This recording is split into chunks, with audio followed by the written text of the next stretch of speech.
at how the color functions work and how the color selection part of them work. The color functions are these: the selective HSL color balance, and also the hue, saturation, and luminance, and the HSL microcurve functions. Now, all of these functions have this color bar, this hue spectrum, and this hue spectrum is used to pick a range of color. And you also have, for a given range of color, a luminance range and a saturation range. So it really takes a hue, saturation, and luminance range for each one to define a whole color range in an image that you want to isolate and work with. Again, each one of these tools has the color spectrum bar and allows you to pick a range, a hue range, and manipulate it. With the microcurves, you use the curves tool to increase or decrease in the selected hue range. With the HSL tool, you can increase or decrease luminance, saturation, or shift the hue to a different color. And in this one, you can increase or decrease cyan, magenta, and yellow, or red, green, and blue in a given hue range. So let's close these, since the color spectrum selection parts works the same in all of them, and just see how it works with using this selective HSL color balance tool. Okay, suppose I want to pick just the blue in this image and add a little bit more color to it, make it a little bit more intense. So what I'll do is I'll go into the hue selection and check image select the hue, and then left click on the color in the image that I want to work with, like the blue right here. And see, that sets the hue range on this spectrum bar. And then you can use these triangles to make the selection wider by moving this feather, left feather, or clicking in between two and moving it. Now I'm not changing the image in any way yet. I'm just selecting the hue range. Or grab the right feather triangle and move it, and then maybe click in between them, or move the whole range as a group by clicking and holding down in between the two black ones. See, the hue range is selected 100% between the two black ones. Then it feathers down to no selection on the right and no selection on the left to the gray triangle. Now let's make that a little bit more narrow, since I do want to just kind of zero in on the blue. So here I'm just getting the blue range, and mostly the range right in here. Now you can also use the luminance min-max selection, and also the saturation min to max.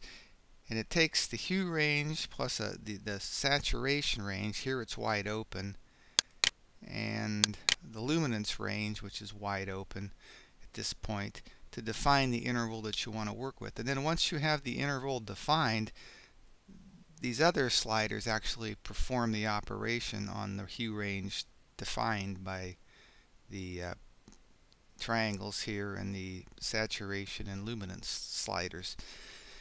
Okay, so let's increase the blue with the range that we have. We'll just crank it up a little bit, and see, we're really only, let's crank it up a lot so we can see exactly. We're really only affecting the blue areas of the image. The stars, they don't really fall under this hue selection range, and they're not being changed. It's just the area in this range with a given luminance and saturation. Now maybe for these giving settings here with the blue increase, maybe I want to just perform the blue increase for the darker areas of this blue hue, well, I'd bring the luminance slider down. And there is a feather range here that allows you to feather that out. Or maybe you want to adjust the blue or just the brighter areas. See, so there's quite a bit of, it's subtle, but there's quite a bit of variation there that you can work with. And again, that's how the color selection part of all the color adjustment tools works. Now once you select the hue range with the hue, saturation, and luminance range, then you use the color controls on the tool to actually make the change. Now this type of color manipulation is very useful with smaller changes to the color. Plus, you don't really visualize, it's hard to visualize exactly where in the image the color change is being applied, and I don't really see anything in the background being changed, but I'm not quite sure because it could be very subtle. But again, for small changes in color in general, these selection tools work very well. At times when you apply the color change, the affected area may look a little bit rough, as if it needs to be smoothed. And if that's the case, then you want to change your tactics a little bit. And instead of using the color selection on these color tools, what you're going to want to use is the Selective Color mask. Now, this tool has the same, they're identical. It has the luminance range, it has the saturation range, and it also has the color bar. But this one will allow you to visualize the region very easily and allows you to easily smooth the region, and it will create a mask that you can then go back in and use with any of these color tools or any of the smoothing, sharpening, and stretch tools or curves as well. So let's put this one away and do the same thing with this Selective Color mask. I think you'll see the difference of the two. Again, this is quick, direct, small changes. This allows you just unlimited control of how you're changing the color or smoothing, the region or sharpening. Let's put that away. Let's come up to the image. Let's just delete that whole operation. Okay, now we're back to the original image. Again, I'm going to check the Select Hue from Image. I'm going to click on the same point. But see, now it turns it into a grayscale mask, and I can clearly see the whiter areas are the brighter areas in this hue range. And if I really want to compare this with the original image, what I can do is open the process history with normal blend mode and just reduce the opacity, and see that kind of blends the mask in with the image as you adjust it, and you can kind of compare the two where the mask is really being affected. But I'm going to leave that at 100% and close that. And now let's see what happens when we change this. We can move the hue range around a little bit and see it really does grab different areas. Let's put that back around in there. Saturation, well, here's selecting just the high saturation areas, and there really isn't any. Most of the image is low saturation.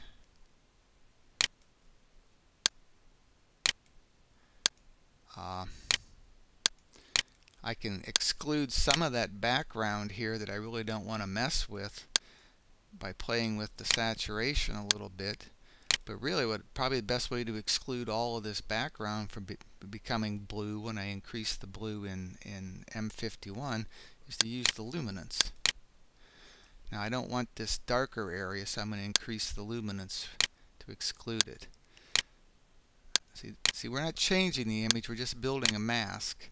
And what we're saying here now is I want all the color in the image in this hue range that's brighter than 9820, so I'm getting rid of the background.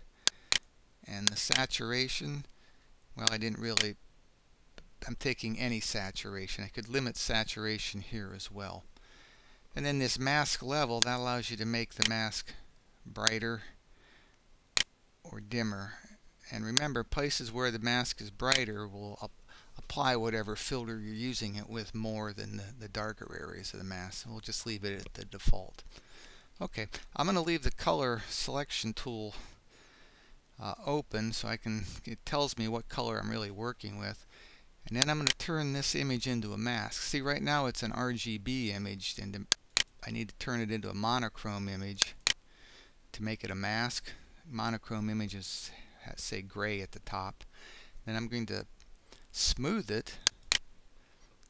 And this is a nice thing that I can't do with the color selection tools built into the color tools that we were using at the beginning. Let's do some smoothing of it. And then I'll save it as a mask. Then I can close it. And then I'm going to go up and delete the mask building part of that original image so I can work with the original image.